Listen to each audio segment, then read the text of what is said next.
Assalamualaikum warahmatullahi wabarakatuh. Dan selamat pagi.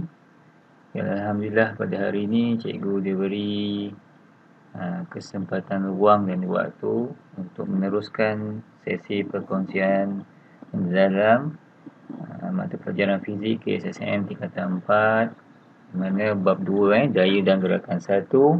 Tapi hari ini adalah subtopik yang terakhir, iaitu 2.8, berkaitan dengan berat lah, di mana di akhir pembelajaran ini pelajar sepatutnya boleh menyatakanlah bahawa berat itulah daya graviti itulah daya graviti, di mana faktor utama dekat sini adalah daya graviti dan formula yang terlibatlah W sama dengan mg.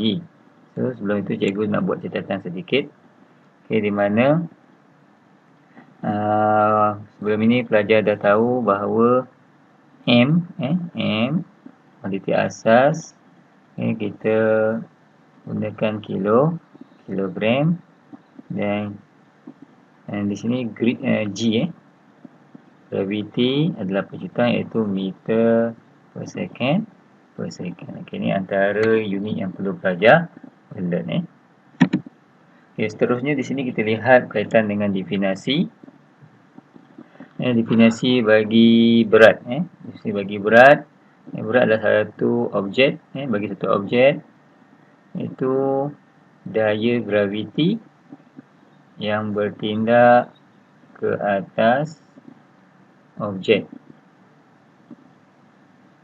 Contoh, cikgu ada sebiji bola. Katakan ni bola cikgu yang berjisim, katakan X kg. Okey. Jadi ada satu daya yang bertindak ke bawah, yang kita namakan dia sebagai daya graviti lah. Daya graviti iaitu W sama dengan mg. Okey. Berat adalah, dekat sini pun pelajar nampak, ada satu formula di situ. Okey, berat dinyatakan di sini jisim kita darab dengan percutan graviti lah, di mana berat adalah kuantiti vektor dan unit SI-nya adalah Newton. Okey. Penting ni lah. Sangat penting belajar tahu bahawa berat adalah kuantiti vektor. Jadi sebelum pelajar keliru, jadi cikgu lampirkan sedikit perbezaan dekat sini, perbezaan antara jisim dan juga berat.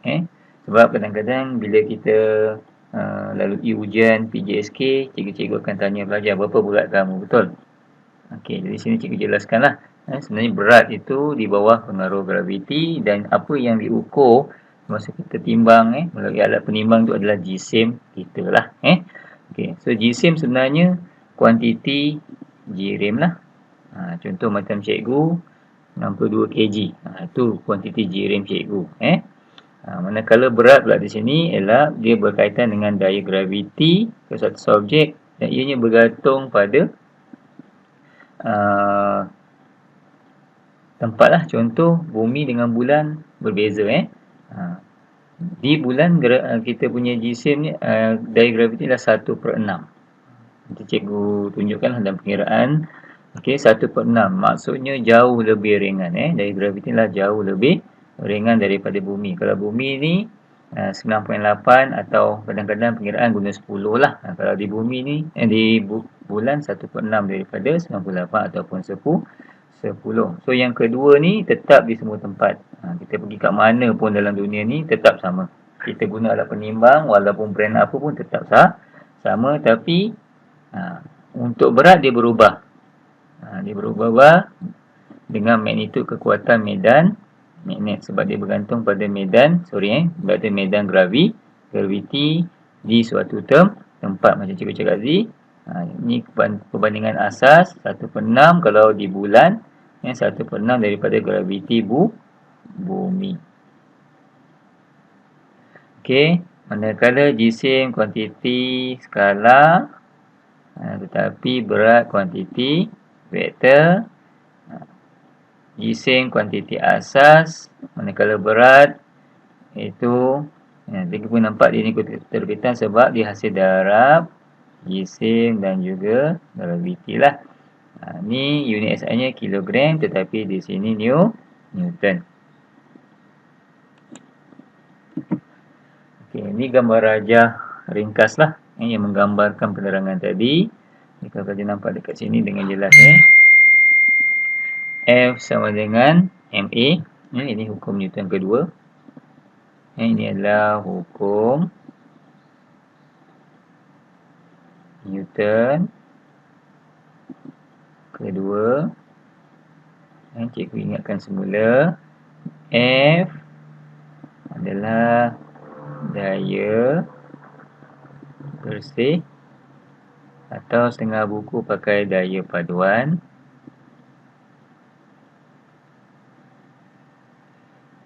Manakala M ni pula adalah jumlah jisim. Okey. Berat W sama dengan M, mg. M dalam kilogram lah, G dalam meter per second yang tunjukkan tadi. Daya graviti yang bertindak ke atas barbel ialah beratnya. Maksudnya kalau barbel tu ada setengah kata dumbbell, setengah kata dumbbell tu yang kecil lah, barbel tu yang besar, di mana slot untuk jisim beratnya boleh diubah. Ni contohlah barbel. Ni yang ubah-ubah lah, kita boleh adjust nak 10 kg ke berapa ke 100 kg ke So daya yang bertindak ke atasnya ni, yang ke bawah dua ni adalah berat. Berat. Dan pecutan barbel adalah pecutan graviti. Ini ringkasan lah. Berat adalah kuantiti vektor yang bertindak ke atas pusat bumi. Unitnya adalah Newton, dan bagi jisim adalah kilogram. Ini formula bagi berat, di mana yang paling penting ni lah, bila kita mengira pastikan yang terakhir itu adalah betul itu Newton per kilogram. Newton per kilogram. Okey, ni ulang kaji sedikit. Apa yang dimaksudkan dengan jatuh bebas lah. Sebelum ni pelajar dah belajar sebenarnya, cuma cikgu ingatkan semula. Perbezaan antara jatuhan di udara dan jatuh bebas di dalam ruang vacuum bagi satu shilling dan bulu ayam. Okey, so kalau kita lihat dekat sini, dalam ruang vacuum ini, nampak dekat sini, apa yang berlaku sebenarnya adalah kedua-duanya akan jatuh serentak. Walaupun logik akal kata duit shilling ni lebih besarlah jisim berbanding dengan bulu ayam ini.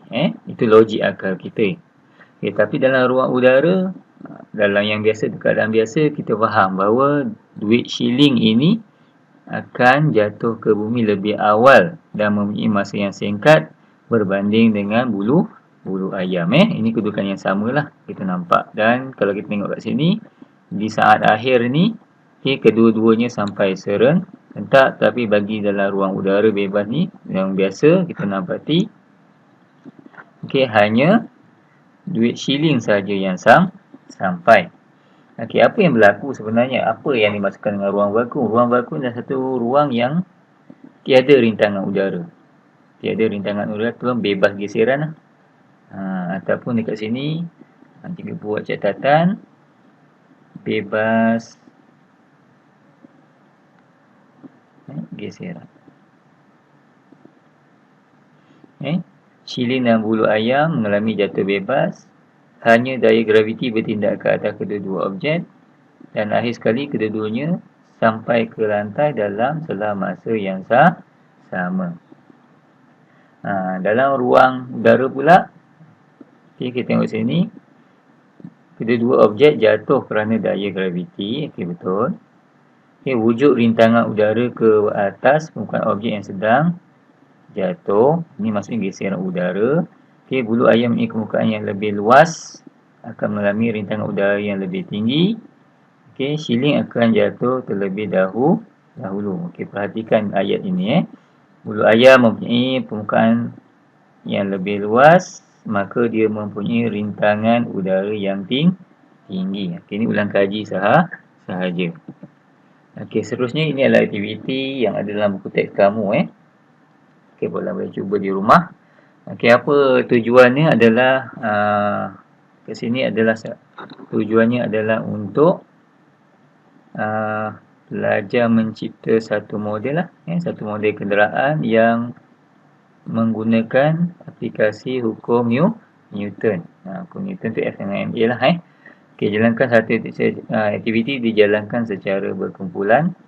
Kumpul maklumat berkaitan dengan hukum gerakan Newton dalam reka ciptaan kereta kamu nanti. Apa yang ditanya kat sini, rupa bentuk model kenderaan, macam mana, aerodinamik ke, jenis enjin, sistem penghantaran, sistem ampaian, sistem steering dan brake. Ni kamu boleh google kalau kamu tak faham. Gunakan saja kemudahan internet yang ada di rumah kamu tu. Aspek keselamatan pemandu dan penumpang. Okey, sebelum ni kita dah bincang dalam cara mengatasi atau menggunakan daya impas. Daya impas itu. Aspek keselesaan pemandu dan penumpang. Okey, ini dari segi meningkatkan keselesaan lah. Dan terakhir jenis bahan api yang digunakan. Okey, contoh bahan api yang kita tahu diesel dan petrol. Dan petrol ada 2, 95 dan juga 97. Okey.